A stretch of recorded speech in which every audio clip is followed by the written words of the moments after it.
And to more serious politics, and the government is under pressure this morning to declare whether or not it will call an early election. The Industry Minister, Christopher Pyne, would not be drawn on whether Australians will go to the polls in July, but he says a double dissolution election is still very much an option available to the government. Well, that's an option. That is a live option. Of course it is, because there's not only issues around savings measures, there's also the Australian Building and Construction Commission. Labor doesn't want to clean up construction and building in Australia. Christopher Pyne on commercial TV this morning. So, to go early or not to go early? One of the questions we'll discuss this morning with Barry Cassidy, presenter of Insiders. Barry, good morning. Good morning. Is it a live option, really? Oh, yes, it is, and they can do it. And so if they think it works for them and it's a way to resolve these issues, they'll do it. Two very big problems, of course. They would need to call it the day after the budget, which is a big call. They'd want to be comfortable that the budget would at least be neutral. It doesn't require a big sell. Yes, 53-day campaign, and Malcolm Turnbull would effectively be calling 2 elections in 2 years. Yeah. Now, the public won't like a lot of that, but they're in a comfortable position politically just the same. OK, one of the key players in any election campaign will be the Treasurer, Scott Morrison. What did you make of his week, Barry? Well, he went to the press club and delivered a speech. It was billed as a major speech with significant follow-up interviews, and the reviews were lousy. And they were lousy basically because he didn't really have that much to say. It was a bit of a mixed message. He said that the economy's going along pretty well, when in fact that hasn't been the message for a long time, and that because there'll be no changes now to the GST, then whatever they do will be modest. So in terms of attacking bracket creep, we've been told over recent months that there was a matter of urgency around bracket creep because it was a stunt on growth, and now not so much, because they've figured that it's that without the increase in the GST, it's difficult to deliver anything other than a modest reduction. Well, according to some commentators, the policy vacuum that the government's left has allowed the Labor opposition to creep in, and with at least one credible policy on negative gearing. Do you agree? Are they doing well with the beginning of that argument?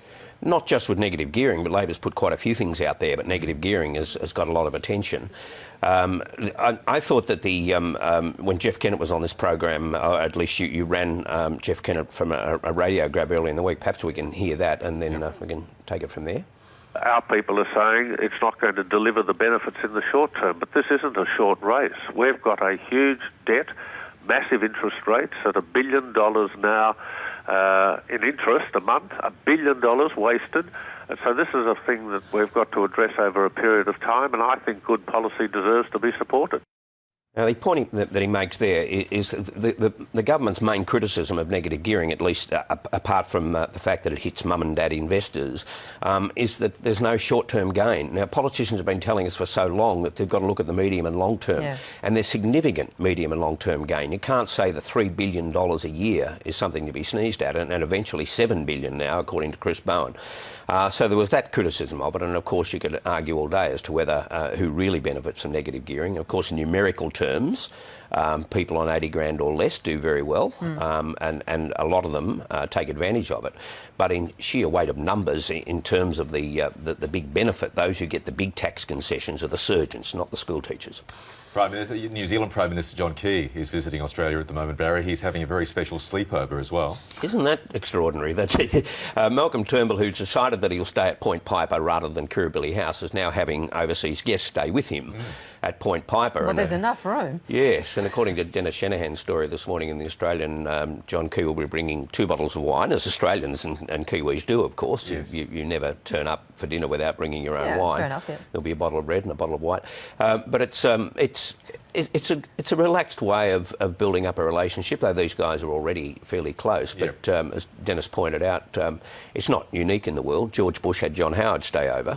That's right. At the farm, at the ranch, yeah. So does it cause a problem if, this leader can come and stay, but I'm not having that leader come to stay? Does that cause diplomatic issues? Yeah, I think people will make comparisons and they'll draw something on that in terms of the closeness of the relationship. Which is why the official home, the official building is probably, in that political sense, a better idea because it's neutral. Yeah, but if the president was to visit, of course, the Americans wouldn't allow it for security reasons. Really? So the Chinese probably bedroom? wouldn't do the same thing either. Come on. Yeah, funny that. It's a nice guest bedroom. But if he wants to ruin the night, of course, John Key will raise the prospect of taking the asylum seekers who are in Australia and are threatened with deportation to Nauru, if he does make an offer, then that will be a difficult one for Malcolm Turnbull, because they would see New Zealand in a way as being an extension of Australia, and they might regard that as a signal to people smugglers that the effort is worthwhile.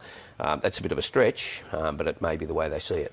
Now, the election will be at some stage this year, we know that at least, and before then there's been a rather unseemly dash to the exits, Barry, from politicians on both sides. Yeah, and the figures published this week, I think, in the Fin Review showed it. Just in the House of Representatives alone, there have been 8 Labor members have bailed, 8 Liberals and 2 Nationals. Now, that's a lot in a short term since the election, a little over 2 years, and there'll be more to come. So it's...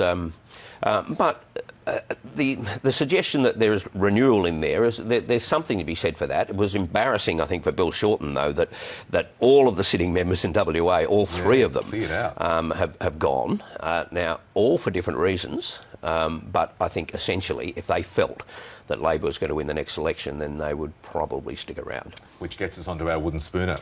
The wooden spooner is Gary Gray. Now, he makes the obvious point that it's very, very rare. In fact, it hasn't happened for 60, 70 years for a first-term government to be defeated, and so this one's not likely to be defeated either, and therefore Bill Shorten will lose the next election. Now, OK, it may be that he's just giving a bit of pragmatic realism into politics, but it was a bit of a blow, because he said this when Bill Shorten was in WA, so it did undermine Bill Shorten.